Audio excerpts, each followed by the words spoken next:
Hey guys, Jeffries here, and welcome to episode 42 of You Don't Want Anything with Kids. And this is, of course, episode 2 of season 2014-2015.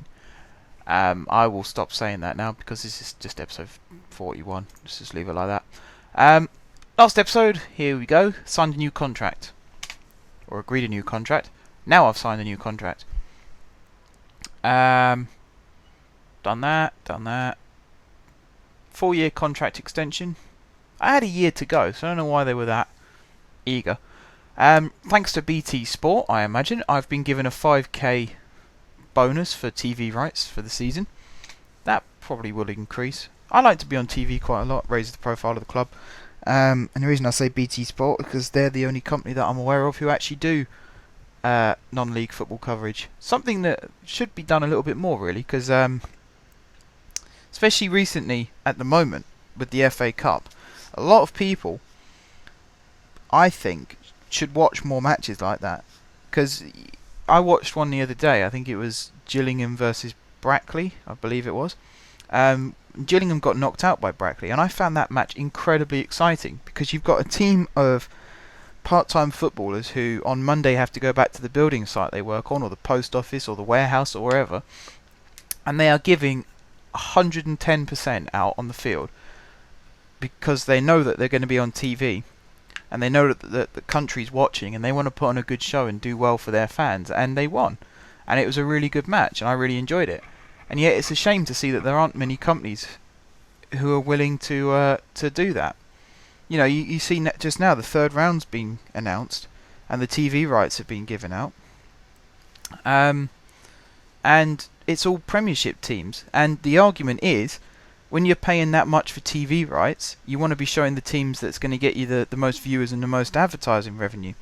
But the way I see it is, why don't more people want to watch the lower league teams play? Why don't they want to watch the underdogs and the giant killers? You know, why do they want to watch Man United roll over a team 6-0? There's nothing entertaining about that. It's everyone knows they're going to win, so why would you watch that?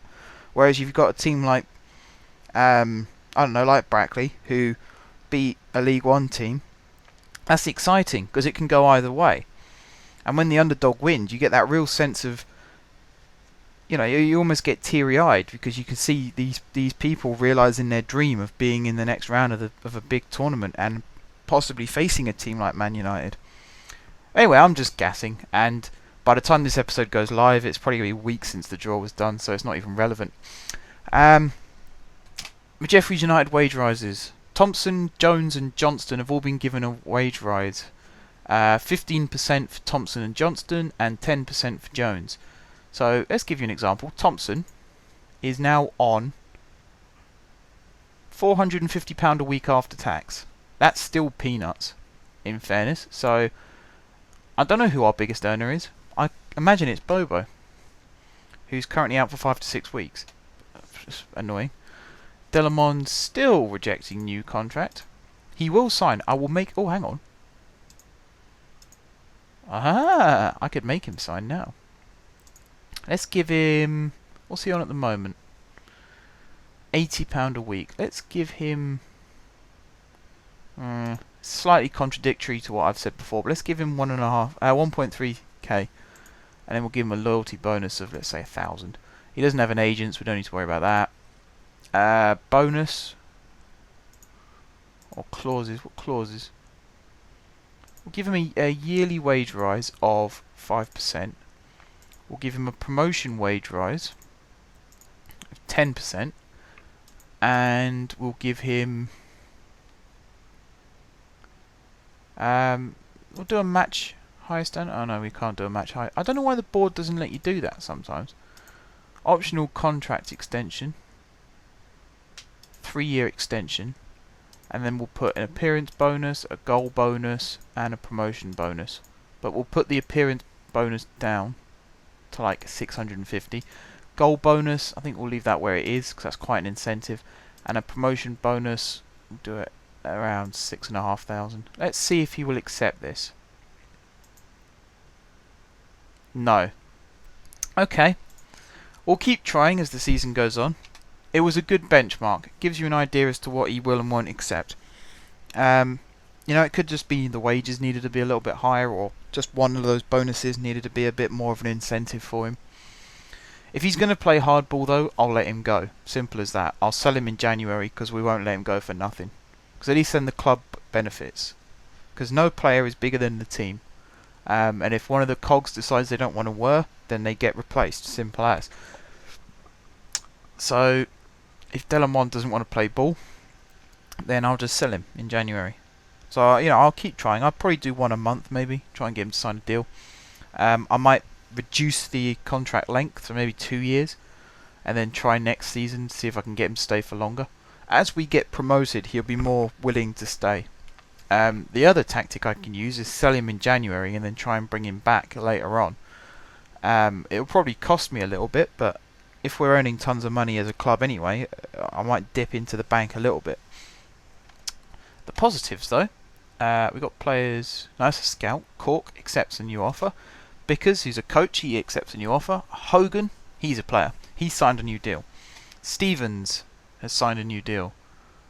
It doesn't say how much they're on now. Nick Greenwood has signed a new deal. I'm assuming he's not my actual assistant manager. There you go, under 18's assistant manager. Steve Claridge, he will continue as a coach. Roach will continue as a coach. Pardon the rhyme. Thompson has signed a new deal. Wharton, he is my under 21's manager. He signed a new deal. And we got some more scouting updates, which I'm going to ignore because actually, Lee Barnard. Let's get a scout report on him. What I'm going to do now is I'm going to go into contract, and I want to see who my biggest earner is. David Stevens, £6.25 thousand a week. So actually, I said before, 9,000 is my, well, it was my total, and he takes up 2/3 of it. It would have increased a little bit now because obviously Thompson's on 1,000. What's Bobo on? Bobo's only on 80.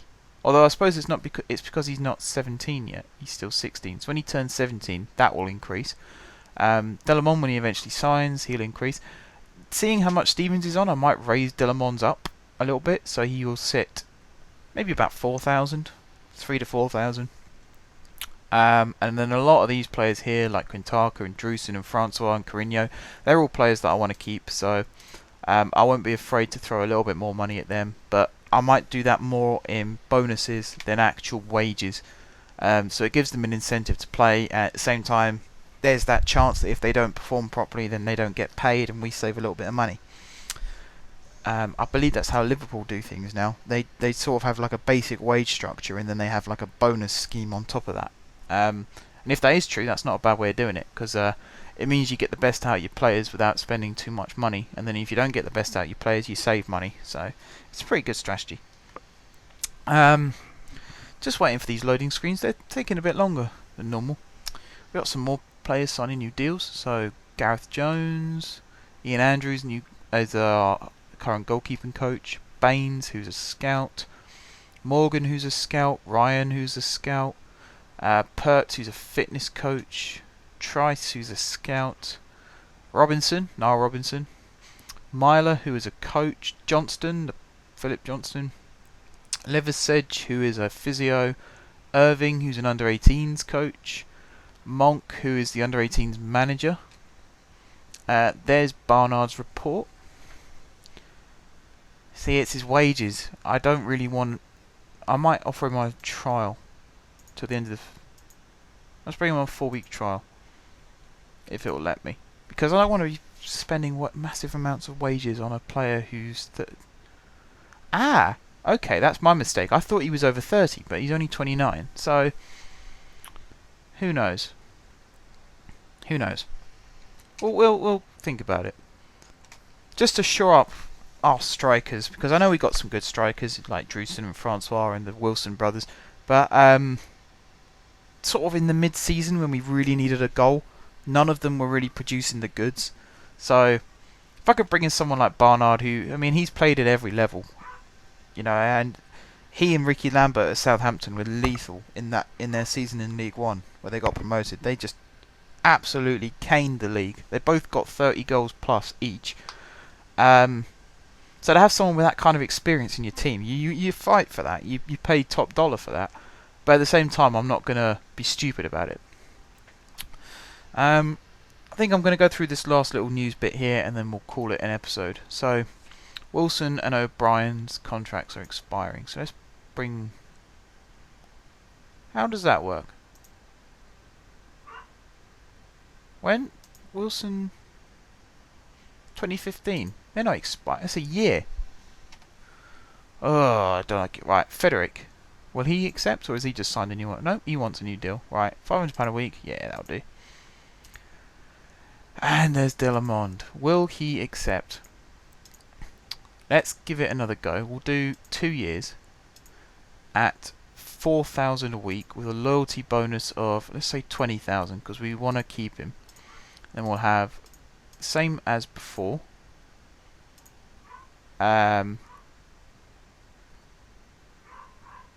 Optional of a year. Appearance fee of, let's say, 1,000. Goal bonus of 3,000 and a promotion bonus of 40,000. And then an unused substitute fee, just in case he gets stuck on the bench. We'll put that as 1,000 as... Actually, no. We'll have that as 500, yeah. Because then he gets half of his appearance fee if he doesn't make it off the bench. Other clauses. We'll give him a landmark goal bonus. If he gets 10 goals in the season, he gets another 20k. We won't give him a minimum fee release clause. No, no, no. Let's see what he says to that. Right, he wants to assess all his options, basically. But if he signs that deal, we are in business, boys and girls. And that would be fantastic. So, on that slightly more positive note, I think we should end this episode. So, yeah, we'll end this episode here. Thank you very much, guys, for watching. If you haven't subscribed to my channel, be sure to click the subscribe button. If you have subscribed to my channel, then thank you for your continued support. And until next time, guys, I will see you soon.